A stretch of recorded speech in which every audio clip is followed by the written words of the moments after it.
अस्सलाम वालेकुम जी, मैं हूं अदील राजा। आप देख रहे हैं मेरा यूट्यूब चैनल। सबसे पहले आपने सब्सक्राइब ज़रूर करना है और फीडबैक आपने ज़रूर देना है कंटेंट के हवाले से, जो टॉपिक्स मैं कवर कर रहा हूं, जो खबर आपको दे रहा हूं, जो तज्जिया आपको पेश कर रहा हूं, उस हवाले से आपकी क्या राय है। मेरे साथ साथ आप भी मुझे इसके अलावा अगर आपके जहन में कोई टॉपिक आता है कि ये मुझे कवर करना चाहिए तो वो ज़रूर बताइएगा।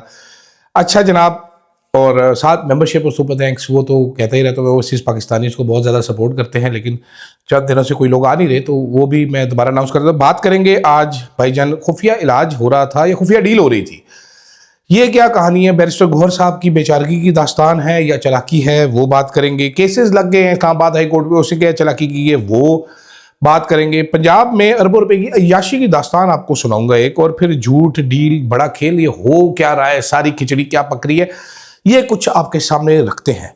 सबसे पहले तो आज आपने अलीमा खान का खड़ाक तो देख लिया। अच्छा, मैं इस पोजीशन पे अलीमा खान ने जो कहा है, अब पार्टी कोशिश कर रही है, पार्टी ये है, पार्टी वो है, बड़ी अच्छी बात है। तहरीक इंसाफ के 1500 से 2000 तो टिकट होल्डर और एमपीएस होंगे, और टिकट होपफुल्स भी होंगे बहुत सारे। तो अगर ये धरना देना हो इन्होंने, तो ये 1500 बंदा तो आ ही सकता है। और अगर हर बंदा गाड़ी पे आ रहा है, अपने साथ एक ड्राइवर रख ले, तो ये बंदा 3000 हो सकता है। अगर साथ एक गनमैन भी शामिल कर ले, तो ये बंदा तकरीबन 4500, 4000, 5000 हो सकता है। हैरत की बात यह है, मैं बार बार कह चुका हूं, आते ही नहीं है कोई, फुद्दू किस्म के एहतजाज करते हैं, फिर कहते हैं हमें कोई बात ना कहो। तो असूली तौर पर I agree with what Aleema Khan is saying कि बैरिस्टर गौहर साहब अगर कोई खुफिया डील कर रहे थे मोहसिन नकवी से, कम से कम उसकी बहनों को फोन करके बताना चाहिए था कि अलीमा आंटी जी ए गल हो गई है, इतने तुम हुण चुप कर जाओ, आपने नहीं करना, मैं शिफ्ट करवा रहा हूँ, शिफ्ट हो जाने दे, उसके बाद हम आपकी मुलाकात भी करवा देंगे। इतनी सी बात होती है, आपको मैनेज करना पड़ता है, ठीक है। और ये आज आजम नज़ीर तारक साहब बता रहे हैं कि जी नहीं, जेल मैनुअल नहीं कहता कि किसी मर्जी के डॉक्टर से इलाज कराया जाए। तो ये डॉक्टर अदनान कौन था जो नवाज शरीफ की पिट्ठी पे टीके लगाता था, वो कौन था? ठीक है, जरदारी साहब को उनका डॉक्टर देखने के लिए क्यों आता था, ये ज़रा मुझे बता दीजिए। बोर्ड बने थे, मर्जी के डॉक्टर क्यों शामिल किए गए थे? तो ऐसे नहीं होता। और इमरान खान तो पाकिस्तान से डॉक्टर कह रहे हैं, नवाज शरीफ तो कहते थे बरतानिया में।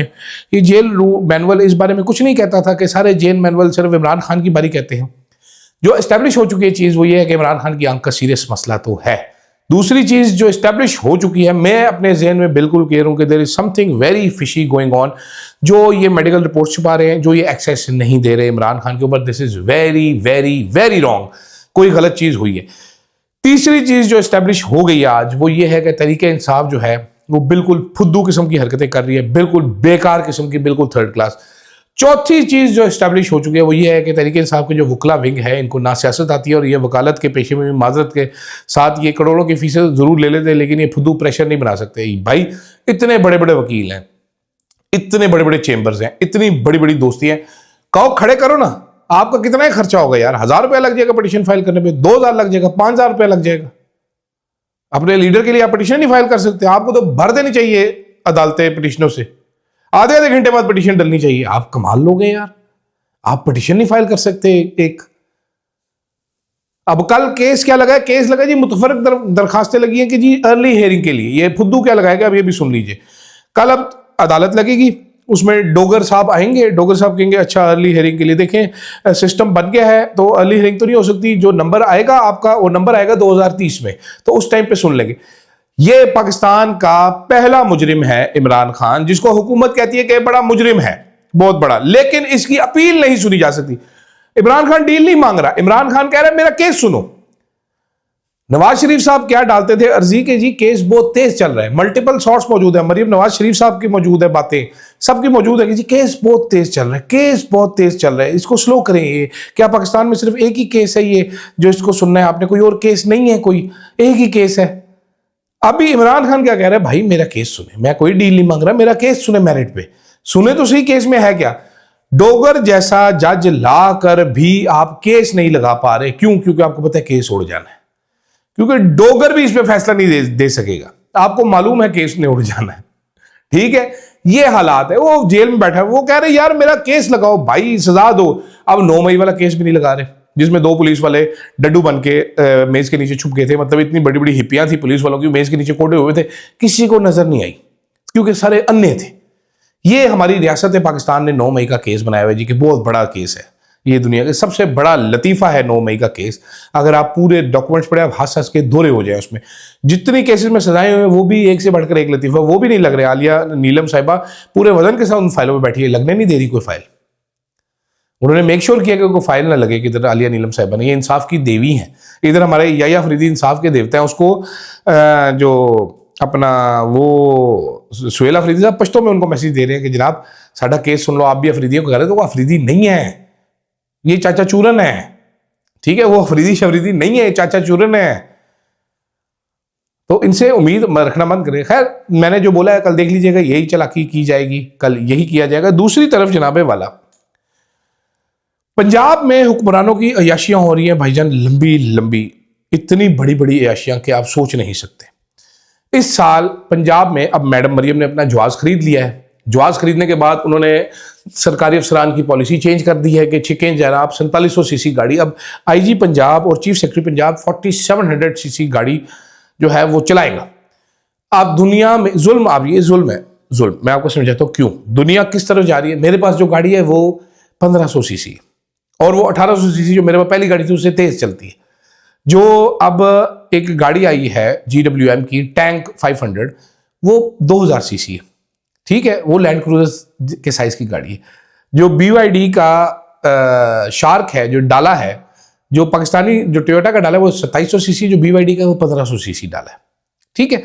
गाड़ियां के इंजन छोटे हो रहे हैं, इलेक्ट्रिक पावर उनमें दी है, एफिशिएंट गाड़ियां। 2700 सीसी जो फॉर्च्यूनर है जो 2 करोड़ की लेते हैं, आप उसकी जगह आप 1 करोड़ में उससे आधे पैसों में उससे ज्यादा फीचर्स वाली, उससे ज्यादा अच्छी गाड़ी चैरिटी को ले सकते हैं। मैं वैसे ही आपको बता रहा हूं जरा अहमी, लेकिन नहीं अयाशियां। तो इस साल 108 गाड़ियां अब मैडम ने नीचे भी बांटनी है, 108 गाड़ियां खरीदनी है।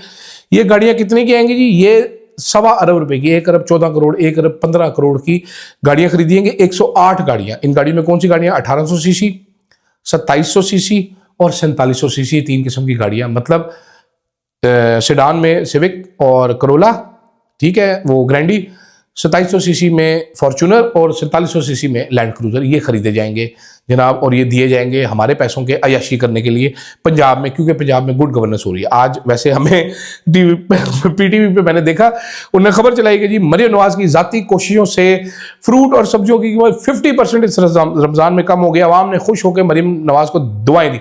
अभी से 1 घंटा पहले अपन फ्रूट लेके आया है, क्योंकि मुसलमानों को फ्रूट चाट, द्वाणा तरबूज 150 रुपया किलो, मिन्नत तल्ला करके लिए 200 रुपया किलो बेच रहा था। ये द्वाणा जो है ये 20 रुपए किलो से ऊपर नहीं होना चाहिए, 150 रुपया किलो। छोटी छोटी केलियां 300 रुपया दर्जन, ठीक है। किन्नू जरा बड़े साइज का 350 रुपया दर्जन। जो हरा कचूर सेब होता है वो 300 रुपया किलो। जो जरा सा लाल रंग का सेब है वो 500 रुपया किलो। जो जरा फुल लाल काला कोलू लंबा लुलू है वो है जनाब 600 रुपये का किलो। कीवी जो है 1000 रुपये किलो है। अनार जो है 1000 रुपये किलो है। अंगूर जो है 900 रुपये किलो है। किधर की सस्ता होया मैनू ए दसो जरा। नॉर्मल से ज्यादा रेट्स हैं, क्या सस्ता हुआ है? किन्नू तो 100 रुपये दर्जन होना चाहिए। जो जरा इतनी सी किनियां है वो 100 रुपये दर्जन होंगी शायद। तो सस्ता क्या हुआ है मुझे वो समझाए। मैंने सेब लाल वाले नहीं खरीदे, मैंने सब्ज खरीदे। मैंने केलियां खरीदी, इतनी सी केलियां खरीदी हैं 250 रुपये दर्जन, ठीक है। तरबूज चलो मैंने कहा यार खा ही लेते हैं 150 रुपये दर्जन। मैंने स्ट्रॉबेरी 1000 रुपया किलो, 800 रुपया किलो, 900 रुपया किलो, 3 रेट से स्ट्रॉबेरी के मैंने नहीं खरीदी। मैंने ग्रीन वाला सेब नहीं खरीदा, मैंने अनार नहीं खरीदा, मैंने अंगूर नहीं खरीदे। एंड में जो नेट हासिल वसूल आया वो थे अमरूद 250 रुपये किलो, ठीक है। ये वो फल है जो फ्रूट चाट के अलावा कोई खाता ही नहीं है, अमरूद को जा।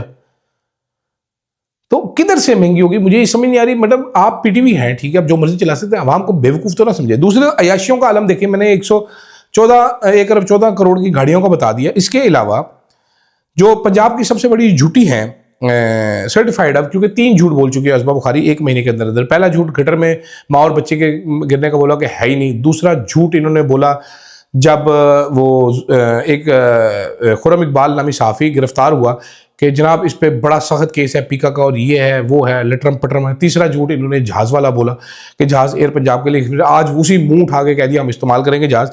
असमा बुखारी साहब ने एक और अयाशी की दास्तान सुनाई कि हुकूमत पंजाब ने वज़ीर आला मरियम नवाज की कवरेज करने के लिए OB वैन और DSNG खरीद लिए।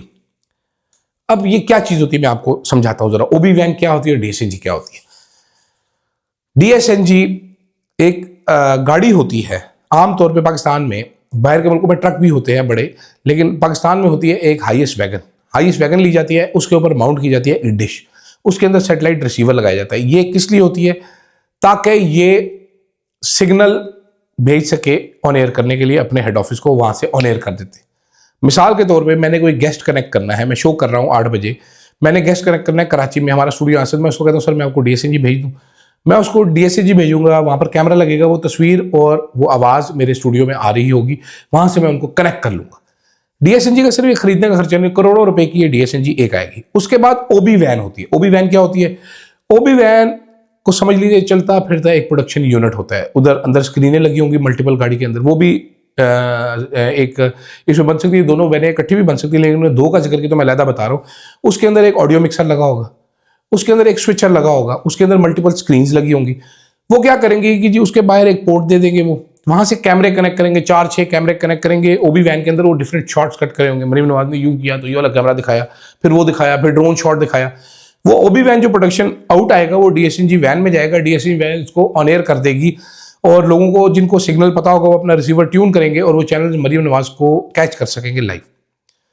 अब मुझे जरा ये समझाइए कि पंजाब को ये लेने की क्या जरूरत थी। वैसे तो पहली चीज तो ये है कि डीएसएनजी ऑब्सोलीट टेक्नोलॉजी हो चुकी है, अब तो बैकपैक्स आ चुके हैं जो कि रियल टाइम में एक मोबाइल लगाते हैं आप, साथ उसके डिवाइस लगाते हैं, लाइव व्यू सॉफ्टवेयर है, आप रियल टाइम में उसको डिस्ट्रीब्यूट कर सकते हैं, उसको ब्रॉडकास्ट कर सकते हैं और वो एचडी क्वालिटी में, 4K क्वालिटी में भी होता है। तो ये करोड़ों रुपए के खांचे हैं। इस तरह एक जोकर आया था रेडियो पाकिस्तान में, उसने रेडियो पाकिस्तान के लिए डीएसएनजी वैन तैयार करवा दी थी। रेडियो पाकिस्तान ने, रेडियो का क्या ताल्लुक है वीडियो के साथ, लेकिन उसने तैयार करवाई थी क्योंकि खांचा लगता है इनमें, ये बड़े बड़े खांचे होते हैं। और ये मैं आपको ये बड़ा ऑथेंटिसिटी से बता रहा हूँ कि जो भी नया चैनल लॉन्च होता है टेक्निकल वाले बड़े बड़े खांचे मारते हैं, इसकी खरीदो फरोख्त में ही करोड़ों रुपए का हेर फेर कर लिया जाता है। तो ये डीएसएनजी वैन की जरूरत क्या है पेश आई, क्या पीआईडी मर चुका है? पीटीवी के पास हर शहर में डीएसएनजी और ओबी वैन्स मौजूद थे। नॉर्मली सरकारी केपी के उसको छोड़कर पीटीवी हर किसी की तकरीर पर डीएसएनजी भेजता है और वो फीड सारे चैनल्स को देता है कि जनाब ये लीजिए, क्योंकि सरकारी होती है, हम कवरेज कर रहे हैं, सरकार के पैसों से हम चलते हैं, तो बाकी सारे चैनल्स को मैक्सिमम डिस्ट्रीब्यूट कर सके। मरीम नवाज के भी जो भी जलसे होते हैं अभी वो पीटीवी ही कवरेज करके देता है और पीटीवी तो अब ये अपना प्रोडक्शन भी खोल रहे हैं, मुझे नहीं मालूम, लेकिन अय्याशियों की आप देख लें। और ये जो कहानी मैंने आपको समझाई है करोड़ों रुपए की कहानी होगी, छोटी कहानी नहीं होगी। ये जो किया जा रहा है कि ओबी वैन खरीद ली और डीएसएनजी खरीद ली, अभी एक बार तो चलो आपने 2 करोड़ की डीएसएनजी बना ली, डीएसएनजी को चलने के लिए उसको एक सैटेलाइट की फ्रीक्वेंसी भी चाहिए होती है। सैटेलाइट की फ्रीक्वेंसी आपको डॉलर्स में मिलती है। तो किसी भी चैनल का सबसे बड़ा खर्चा हर महीने की पहली को जो आता है वो सैटेलाइट की पेमेंट होती है, जो आपको लाखों करोड़ों रुपया डॉलर्स में करना पड़ता है। जितनी अच्छी फ्रीक्वेंसी, जितना बड़े फ्रीक्वेंसी आप लेंगे, स्पेक्ट्रम लेंगे, उतनी ज़्यादा अच्छी पिक्चर क्वालिटी और ऑडियो क्वालिटी होगी, उतनी ही ज़्यादा आपको पेमेंट देनी पड़ेगी। ठीक है, समझिए बात। तो इतना सादा काम नहीं है। फिर डीएसएनजी के लिए आप ऑपरेटर रखेंगे, फिर ओबी वैन के लिए आप प्रोड्यूसर रखेंगे, साथ उसके आप कैमरे खरीदेंगे। एक कैमरा आप HD 4K कैमरे खरीदेंगे, 8 से 10-12 लाख का एक कैमरा आएगा। आप 4 कैमरा प्रोडक्शन करना चाहते हैं, आप 6 कैमरा प्रोडक्शन करना चाहते हैं, 8-10 लाख का मैं सस्ता कैमरा बता रहा हूँ। अच्छा कैमरा अगर लेंगे 70-80 लाख का एक कैमरा होगा। तो ये माले मुफ्त और दिले बहराम होता है। ये माइंडसेट का बता रहा हूँ आपको, माइंडसेट बादशाहों का कैसा होता है। अब हम भूखे मर गए, सैलाब वालों को पैसे नहीं दे, अच्छे डीएसएनजी वैन तो नो। खैर मुझे इजाजत दीजिएगा जनाब, अल्लाह हाफिज।